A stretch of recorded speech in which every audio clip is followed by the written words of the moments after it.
वाले से ये फोटो निकालेंगे तो मैं दूसरा अपना अमिताभ बच्चन का फोटो लगा सकता हूँ यहाँ पर, और some other hero.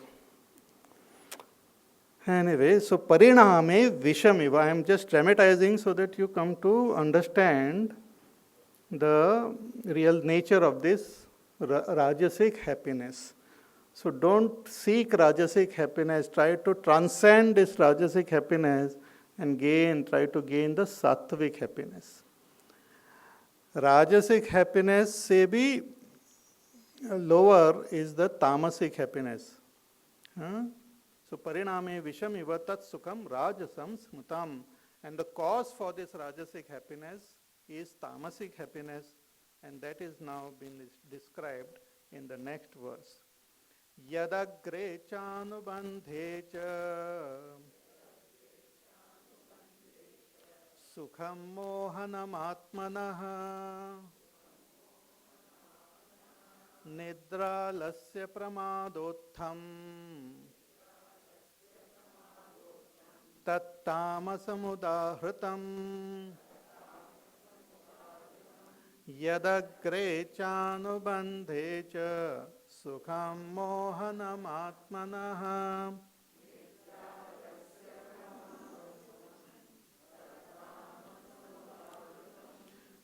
Tamasic happiness is experienced when the mind becomes dull.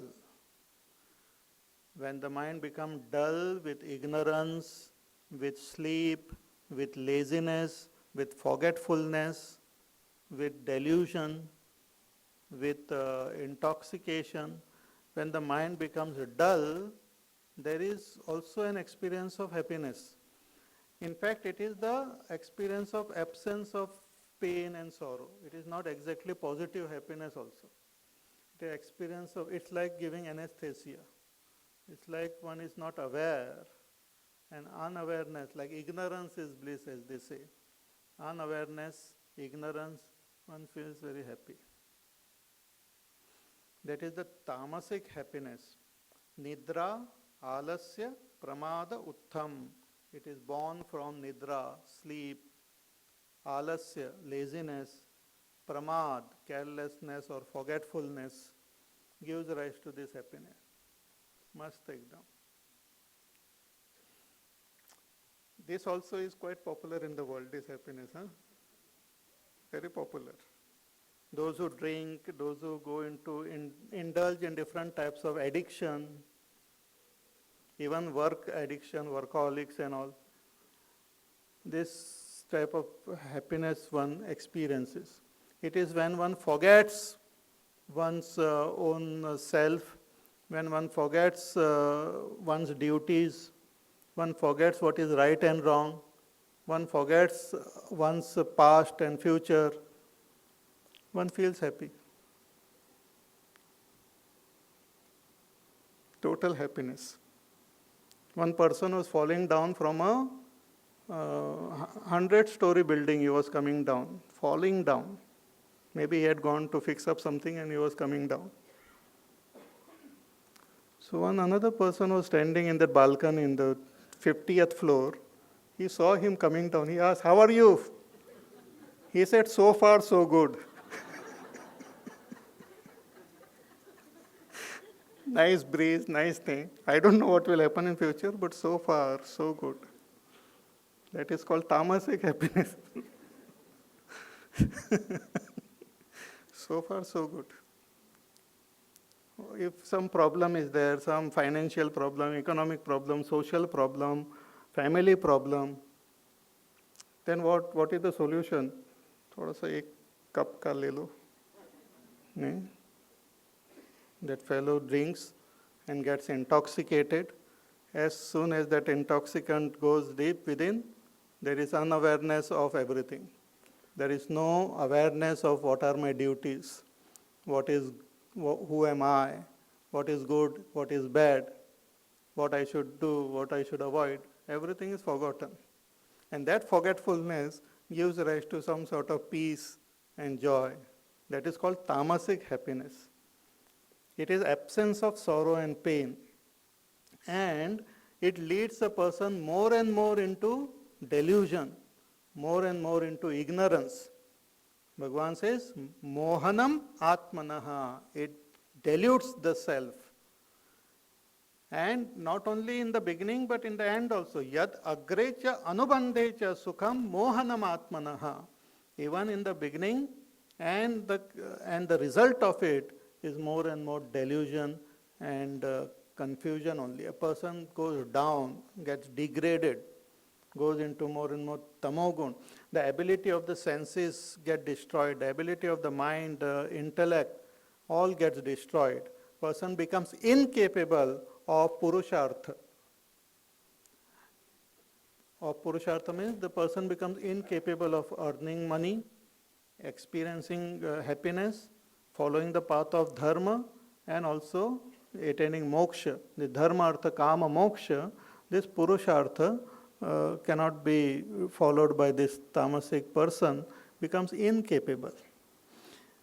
Worse than animals, at least animals are capable of doing so many things, but this fellow becomes totally incapable. One who only relies on tamasic happiness and remains in that only. See, one thing we have to understand that all these three types of happiness, all of us experience. Like we go to sleep, we experience tamasic happiness only. We are lazy little bit sometimes, we experience that tamasic happiness. But to be totally overpowered by that tamogun and remain in that only will destroy that person. Little bit of tamogun happens actually because all these three gunas are there all the time. And it is required also. If this tamasic happiness or tamogun is not there in us, we will not be able to sleep. We will not be able to give rest to our body, to the mind. Sleep will not be possible. So this tamasic thing is required, but to only rely and indulge in that only is dangerous. So nidra alasya pramada uttam tat tamasamudarutam yad agre cha anubandhe cha sukham mohanam atmanaha. So these are the three types of happiness and very important. So when the doer, means I, identified with the body, mind, intellect, performs action, if my actions are tamasic, if I am tamasic, if the actions are tamasic, then the results will also be tamasic happiness only. And more bondage, more and more pain and sorrow for me. If I am rajasic, my actions are rajasic, the results are also rajasic joy year and year after. But if my actions are sattvic and I am sattvic, then I will get sattvic happiness, which will lead me into that state of meditation and enlightenment. So these are the three steps, three stages, three different categories of happiness Bhagavan has indicated. So after describing the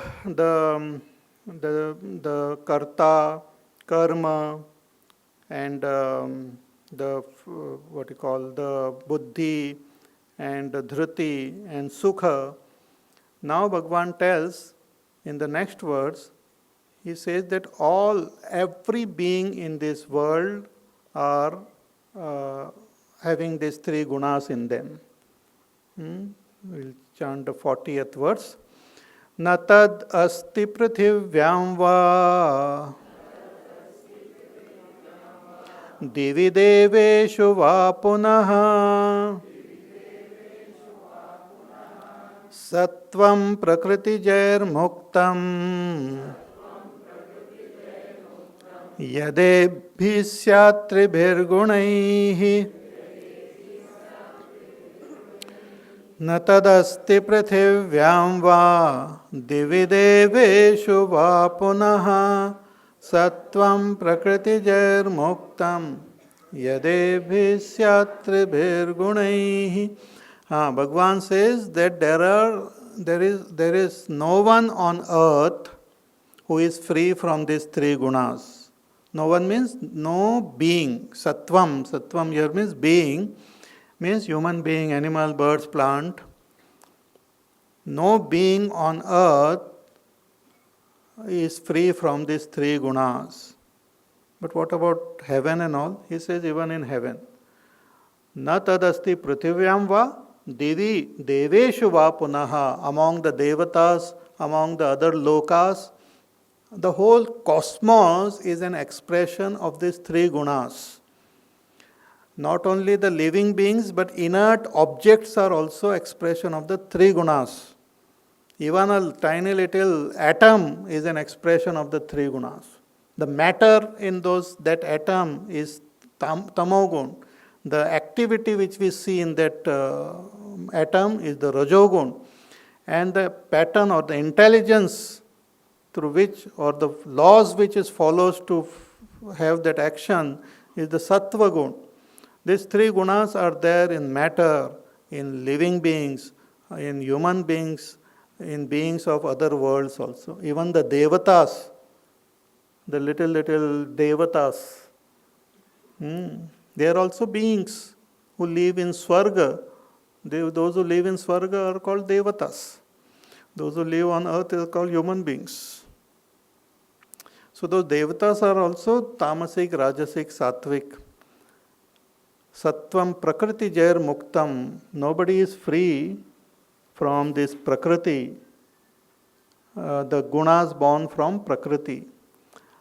Therefore, it is very interesting to understand the whole psychology of it. And this much Bhagwan, till this 40th verse, Bhagwan has spoken about the theory.